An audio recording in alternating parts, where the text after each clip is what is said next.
चला बाप रे, हे बागकाम आणि हे व्हिडिओज आणि ह्या सर्वांच्यामुळे 1:45 वाजलेत. बापरे, हे बघा 1:45 वाजलेत. मला आत्ता भूक लागलेली नाही, कारण एक तुम्हाला सांगते की मी आज मस्त भरपूर नाश्ता केलेला आहे आणि खूप उशिराने केलेला आहे आणि त्यामुळे मला भूक लागलेली नाही. पण मी आता एक तुम्हाला लेफ्ट ओव्हर चपातीचा मी एक रेसिपी करून दाखवणार आणि मगच जेवायला बसते. लेफ्ट ओव्हर चपाती म्हणजे शिळ्या चपाती. इंग्लिशमध्ये म्हटलं ना की भारी वाटतं. लेफ्ट ओव्हर चपातीच म्हणजे मी का असं करते तुमच्या लक्षात आलं का? हे बघा ना, म्हणून मी जरा असं करतेय. तुम्ही म्हणाल मॅडम किती नाटकी बोलताय. मग अहो ते बघायला नको का तुम्ही? हे हँड पेंटेड MDFचे प्लायवूडचे हे बघा, मस्त दिसतात की नाही? तर लेफ्ट ओव्हर चपाती म्हणजे शिळ्या चपातीचं मी आता काय करणार आहे. माझ्याकडे ताज्या सुद्धा चपात्या आलेल्या आहेत, पण मी काल मुद्दाम तुम्हाला दाखवण्यासाठी म्हणून शिळ्या चपात्या होण्यासाठी 2 चपात्या एक्स्ट्रा घेतल्या होत्या. तर आता शिळ्या चपातीचं मी काय करणार आहे हे मी तुम्हाला दाखवते आणि दाखवताच खाते. भूकही लागणार आहे मला माहिती आहे, पण लेफ्ट ओव्हर चपातीच नेहमी मिळत नाहीत मला. तर मी काल मुद्दाम मागवलेली आहेत त्या स्पेशल, कारण मी चपात्या करत नाही घरात अजून तरी आणि नाही करणार मी. तर हे आहे शेंगदाण्याच्या डब्याचं झाकण कुठेतरी गेलेलं आहे. तर त्यामुळे मी आता हा एक माझ्याकडे काहीतरी आम्ही खाल्लं असेल त्याच्यातनं, तर मला मिळाला होता हा एक बाऊल म्हणा काहीतरी म्हणा. तर मग मी ह्याच्यावर लावलेला एकदम एअर टाईट बसतो. तर शेंगदाणे मी यामध्ये टाकलेले. तुम्ही विचारत होता ना शेंगदाण्याचं काय केलं. खात असतो आम्ही येता जाता. आणि आज मी शेंगदाण्याचं कूट करणार आहे. शेंगदाण्याचं कूट आम्ही सालीसकट करतो. हे भाजलेले शेंगदाणे आहेत आणि भाजलेल्या शेंगदाण्याचं सालीसकटच कूट करायचं, कारण की मिनरल्स आणि विटॅमिन्स जे काही असतात ते सालीतच असतात आणि आम्ही असंच कूट करतो. आणि ह्यालाच माझा स्वयंपाक म्हणतात. माझ्या आईने शिकवलेला, माझ्या सासूबाईंच्याकडनं मी शिकलेला. तर सालीसकट कूट आता करून घेते आणि मग तुम्हाला सांगते मी लेफ्ट ओव्हर चपाती म्हणजे शिळ्या चपातीचं काय करणार आहे ते. मस्तपैकी कूट तयार झालेला आहे. मला पांढरा कूट आवडत नाही, हा असाच पाहिजे. ह्या कालच्या 2 एक्स्ट्रा मागवलेल्या 2 चपात्या एक्स्ट्रा मागवल्या होत्या. आता मी अशा बारीक करून घेणार आहे आणि दाखवते तुम्हाला. हा शिळ्या चपातीचा चिवडा नव्हे, उपीट नव्हे, भाजी नव्हे, फोडणीची पोळी नव्हे. तर हा मी शिळ्या चपाती चुरा करून घेणार आहे आणि हा शिळ्या चपातीचाच करता येतो. हा मी गोड पदार्थ जो करणार आहे, मग काय करणार आहे तुम्हाला सांगून टाकते. एवढं काय मला ताणून धरायचं नाही. मी हा गोड करून करणार आहे शिळ्या चपातीचा लाडू. पण शिळ्या चपातीच्या लाडवाची स्टाईल माझी नक्कीच युनिक असणार आहे. मला माहिती आहे तुम्ही करत असाल त्यापेक्षा नक्कीच युनिक असणार आहे. तुम्हालाही खाऊन बघावंसं, करून बघावंसं वाटणार आहे. आणि हे अशा पद्धतीने हा चुरा करायचा. असा मी काही वेळेला मिक्सरमधनं काढते, पण मिक्सरमधनं काढला की ते अगदी फार पीठपीठ होतं. तर हे असंच करायचं. हे बघा, हा असा करायचा म्हणजे इतका छान चुरा होतो. मला कालच माझ्या एका मैत्रिणीचा मुलगा मला भेटला. तो परदेशात असतो. तर तो म्हणाला मावशी अगं तुझं हे जे नवीन रेसिपीचं करायला लागली आहेस ना तू ते फार बघायला छान वाटायला लागले आणि आम्ही टीव्हीवरती बघतो, असं त्याचं म्हणणं. आणि आम्हाला खूप छान वाटतंय आणि तू ज्या पद्धतीने सांगतेस तर आम्हाला मस्त वाटतंय ते. आणि शिळं उरलेलं जे काही त्याच्याबद्दल भाजी, आमटी, भात, चपाती याबद्दल सांगतेस तेही खूप छान वाटतंय आम्हाला आणि आम्ही ते करून बघतो. मला बऱ्याच जणी म्हटल्या होत्या. तर मला हे माझ्या भाच्याने सांगितल्यावर मला, आणि तोही परदेशात राहणारा, त्यानं मला सांगितल्यावर मला तर फारच भारी वाटलं आणि माझा उत्साह आता वाढलेला आहे. आणि त्याचं म्हणणं असं आहे की मी जे अगदी घरगुती स्वरूपामध्ये हे सगळं सांगते ना तसंच मी सांगणं अपेक्षित आहे आणि ते मोठ्या टीव्हीवर बघतात घरामध्ये सगळेजण म्हणजे रूम मधले. तर म्हणली आम्हाला आई भेटल्याचं आम्हाला हे मिळतं काय आई भेटल्यासारखं वाटतं की त्या किचनमध्ये बसून तू काहीतरी असं घरगुती करत असतेस आणि तू सगळं तसं बोलतेस आम्हाला आई भेटल्यासारखं वाटतं असं म्हटल्यावर मला असं फारच भरून आलं बरं का. आत्ता सुद्धा मला भरून यायला लागलेलं आहे. तर ओके ओके ओके मस्त. तर आता बघताय का तुम्ही तुमच्या लक्षात आलं असेल मी हा असा बारीक केलेला आहे. हे बघा दिसला एकदम बारीक झालेला आहे आणि मिक्सरमध्ये केला तर तो अगदी पावडरच होऊन जातो. तर आपल्याला पावडर नाही करायची रव्यासारखी. तर हे असं केलेलं आहे सुंदर दिसत आहे. तर आता ह्याच्यात काय करायचं तर हे जे आपलं दाण्याचं कूट आहे हे मी ढीगभर टाकणार आहे. हे बघा टाकलं. हे दाण्याचं कूट साधारणतः जेवढं हे काय चपाती त्याच्या अर्ध्यापेक्षा जास्त दाण्याचं कूट टाका. जेवढं दाण्याचं कूट जास्त तेवढं छानच लागणार आहे काहीच प्रश्न नाहीये. आणि आता ह्याच्यामध्ये मी गूळ टाकणार आहे पण गूळ मी नुसताच पावडर करून टाकणार नाही वेलचीची पावडर पण टाकणार आहे. तर गूळ मी कसा टाकणार आहे हे अगदी बघण्यासारखं आहे. थोडंसं पाणी घेते मी जवळ ठेवते का ते नंतर सांगते. बाजूला ठेवा चुकून आत्ताच घालाल कुठेतरी. आणि आता हा आपला एवढं 2 चपात्या नंतर दाण्याचं कूट असं पडलेलं आहे. तर मला वाटतं की आपल्याला गुळही भरपूर लागणार आहे. तर आता आपण प्रथम हा गुळ काढून घेऊ. हा बघा हा गुळ काढून घेऊ. हा असा गुळ काढायचा. हा बघा खिसायचा वगैरे काही नाही. हा बघा असा हा गुळ काढायचा. पटापट पटापट काढला जातो आणि आपल्या गप्पाही होतात त्याच्यासोबत होय की नाही गुळ काढता काढता. तर असा हा गुळ आपण आधी काढून घेऊ. हे बघा काढायला लागलेली आहे. आणि काय करायचं आहे ह्या गुळाचं ते सांगते. त्याच्यासाठी हे एक इंटरेस्टिंग भांडं घेतलेलं आहे. जुनं पुराणं अँटिक पीस अल्युमिनियमचं भांडं वाकडं तिकडं. तर मी याच्यामध्ये जे काही करायचं ते गुळाचं करणार आहे दाखवते. मग तुम्हाला सेंद्रिय गुळ असेंद्रिय गुळ काय वापरायचं असेल ते तुम्ही वापरू शकता. कारण की ऍक्च्युली गुळ कसा तयार करतात हा तुम्ही तिथे जाऊन बघा.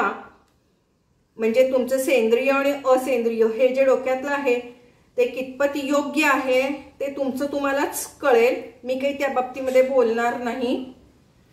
तर या पद्धतीने आपण गुळ काढून घेतोय मस्तपैकी. कोण आहे ठीक आहे कोण नाही. समोरचे गेट वाजले ना तरी आपल्याला वाटतं आपलाच गेट वाजलेला आहे. तर असं मस्तपैकी हा असा भरपूर गुळ झालेला आहे. करेक्ट आहे एवढा गुळ बास. हे बघा एवढा गुळ बास आहे. काय करायचं सांगते. गुळाचं काही काम करायचं असेल तर 100 वेळा हात धुवून घ्यावे लागतात. चिकट चिकट असतं ना. तर आता आपण याच्यामध्ये हा गुळ घालणार आहोत. हा बघा याच्यात एवढा वास झाला गुळ. जास्त झाला तर उद्या आमटीला वगैरे वापरता येतो. त्यामुळे काय जास्त गुळ असला तरी चालेल डोंट वरी. आणि कधी पण लक्षात ठेवा असं जेव्हा गुळाचं वगैरे काही काम करत असतात तेव्हा असं तोंडात टाकायचा गुळ. आता काय करायचं हे गुळ आपल्या गुळात कणभर पाणी घालायचंय जास्त नाही कणभर पाणी. कारण गुळ आता आपण हा असा ठेवलेला आहे गॅसवरती. घशाला लागला गुळ. बारीक गॅस ठेवा. या गुळाचा आपल्याला गुळ त्याच्यात विरघळला पाहिजे. जास्त काही पाक करायचा नाहीये पण गुळ त्याच्यात विरघळला पाहिजे. दाखवते आता थांबा जरा. त्याच्यात विरघळला पाहिजे असं ठेवलेलं आहे. थोडंसं कणभर पाणी घातलं होतं जास्त नाही. कारण की नाहीतर मग गुळ जळून जाईल. जर का गुळात कणभर पाणी घातलं नसतं तर गुळ जळला असता म्हणून कणभर पाणी घातलं. आता तो गुळ पूर्ण वितळू दे. त्याचा पाक करायचा आहे पण एकतारी नाही जरा कमी करायचा. कारण की हा आजच्या आज आपल्याला लाडू हे आपले संपणार आहेत. ते काय पाक करून आपल्याला ठेवायचं नाहीये. तर दाखवते आता मी तुम्हाला. आता आपण वेलदोडे घेणार आहोत. तुम्हाला ड्रायफ्रूट वगैरे घालायचे असेल तर घालू शकता हा, पण मी आपलं फक्त गुळाच्या ह्याचा वास यायला लागला, मी 2-3 वेलदोडे घालणार आहे फक्त वासासाठी म्हणून. मस्त सुंदर आहेत वेलदोडे, भरीव आहेत. तर तुम्ही म्हणाल की एकदम मी करून ठेवत नाही का, तर नाही करून ठेवत मी एकदम, जसं लागेल तसंच मी घेत असते. हे बघा, तर मी आता हे वेलदोडे यामध्ये टाकणार. मग माझ्याकडे वेलदोड्याचे वेगवेगळ्या प्रकारची खल आहेत, संगमरवरी आहेत, स्टीलचे आहेत, सगळे आहेत, पण कायम हाताशी हाच असतो. आता हे जे आहे हे कॉफीत टाकून देऊ आपण. 3 वेलदोडे घेऊ आपण.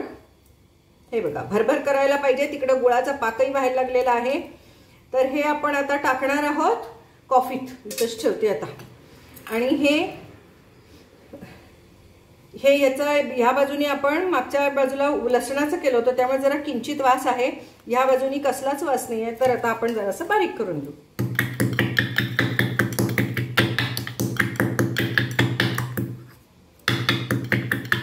तोपर्यंत गुळाचा पाक व्हायला लागलेला आहे. गुळाचा पाक, चला नुसता चमचाच एक मला पाहिजे होता, तर दाखवते मी तुम्हाला गुळाचा पाक. हा पाक नाही, फक्त हा गुळ वितळायला लागलेला आहे, विरघळायला लागलेला आहे, किंवा पातळ व्हायला लागलेला आहे एवढंच म्हणा. आणि आपल्याला अजूनही वेळ आहे, एवढ्यात काही गडबड नाही. अगदीच पाण्यासारखं आहे, जरा दाट होऊ दे, म्हणजे चपाती आणि दाण्याचं कुठे मिसळून येईल सगळं त्याच्यात. तर आता हे फुगे यायला लागलेले आहेत. 1-2 मिनटं अजूनही जाऊ देत. हा आपण आता मस्तपैकी पाक करत आहोत. फार पातळ नाही, फार घट्ट पण नाही. हे बघा, जरासा पाक धरलेला आहे, म्हणजे हे बघा तार धरायला लागलेली आहे. ही बघा तार धरायला लागलेली आहे. इथं वेलदोडा सुद्धा आपला कुटून झालेला आहे. इथे शेंगदाण्याचं कूट घालून आपल्या चपात्या सुद्धा चुरून झालेल्या आहेत. तर आता आपण मस्तपैकी, हे बघा झालं, हे भरपूर मस्त झालेलं आहे. वासही खूप छान येत आहे. मस्त मस्त घमघमाट यायला लागलेलं आहे. हे बघा, मगाशी पाण्यासारखं होतं ना, आता जरा तार यायला लागली. हे बघा, आता आपण बंद करू. बास एवढं तार, जे ते चिकट नुसतं जरा धरणे इतकं असलं की झालं. जरासं गार होऊ दे, नाही तर हात भाजतील आपले. आता ह्याच्यामध्ये वेलदोड्याची पूड मी टाकलेली आहे. मस्त वास सुटलेला आहे. इथे मी तूप ठेवलेलं आहे, फक्त हाताला लावण्यापुरतं. हाताला लावायचं तूप. आणि तुम्हाला दाखवते की आपला गुळाचा पाक मी केला आहे, तर त्याच्यावरचे फुगे गेलेले आहेत. आणि हा बघा, असा हा गुळाचा पाक झालेला आहे. हा पाक नव्हे, पण जरासा दाटपणा आलेला आहे. तर मी आता आधी काय करणार आहे हे मी तुम्हाला सांगत आहे. तर आता प्रथम असं हाताने हे करून घेणार आहे. मग सगळं हे हातानेच करावं लागतं, तरच हे चांगलं मिक्स होतं. ठीक आहे, ओके. चला आता दाखवते, कारण बाकीचं मला मोबाईल हा असा धरायला पाहिजे. ओके, स्टँड आहे. हां, ओके, चलो. तर आता मी काय करणार आहे, तर आता हे जे गुळाचा पाक आहे, हा जो आपला हा गुळाचा पाक त्याच्यात घालणार आहे. हे बघा, थोडासा ठेवा, जास्त घालू नका, थोडासा ठेवायचा. लागला तर असावा ना, जास्त लागणार नाही मला माहिती आहे. आणि मग त्यानंतर हे असं कालवायचं. हे बघा, हे या पद्धतीने असं कालवायचं. परफेक्ट झालेलं आहे सगळं. मला परफेक्ट तेवढं देवाची देणगी आहे बरं काही. तर आणि तुम्हाला दाखवते, गुळाचा हे एवढंसं उरलेलं आहे, अगदी थोडं उरलेलं आहे. जास्त लागलं तर आपण त्याच्यात घालू शकतो, आणि नाही लागलं तर उद्या आपण भाजी आमटीला हे वापरू शकतो. तर हे बघा, हे परफेक्ट झालेलं आहे सगळं व्यवस्थित. काय काय घातलं माहितीये? शेंगदाण्याचं कूट, वेलदोडा, चपाती, लेफ्ट ओव्हर चपाती, श्री चपाती. ओके. आणि हे बघा लेफ्ट ओव्हर चपातीज. आता आपण थोडंसं तूप जे आहे ते हाताला लावून घेऊया. कणभर, एकच थेंब, जास्त लावायची गरज नाही. या बाजूला घेतलेले तुम्हाला दिसेल. तर मी हे तूप लावलं हाताला. हे थोडं गरम आहे तोपर्यंतच करायचा लाडू याचा. हे बघा गरम आहे तोपर्यंतच याचा आपण लाडू केला. मस्त. हे बघा सुंदर फटाफट हा बघा लाडू झाला का. 2 चपातीचे मला वाटतं 6 ते 7 लाडू होतात. मुलं अगदी आवडीनं खातात. माझी आई तर मी कॉलेजला वगैरे असायची ना तर तेव्हा सकाळी डबा द्यायची तर त्यावेळेला बऱ्याच वेळेला हे असं करून द्यायचे.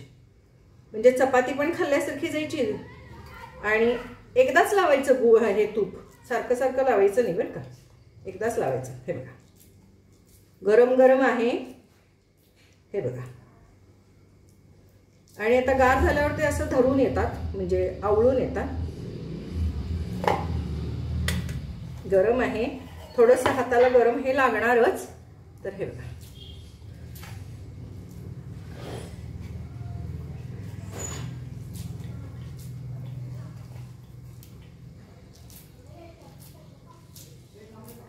या पद्धतीने 4 4 4 8 होतात. म्हणजे एका चपातीमध्ये 4 लाडू आरामात होतात.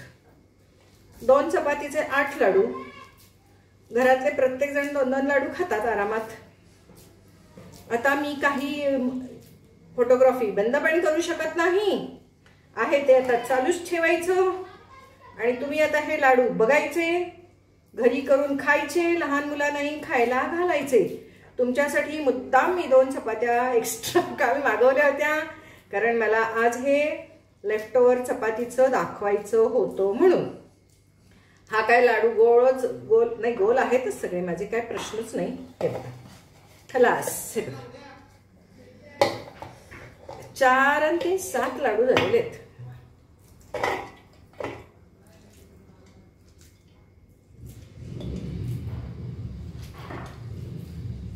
7 लाडूज, 7 लाडू झालेले आहेत. आणि हे आता शेवटचं जे उरतो ते आता आपण हातावर घ्यायचं आणि असं खायचं. मस्त ते लाडू चपातीचे तयार झालेले आहेत. First class. आणि आता हे तूप आहे, हे तूप याच्यावरती असं घालायचं असं मस्तपैकी. आणि हा लाडू असा तोंडात टाकायचा.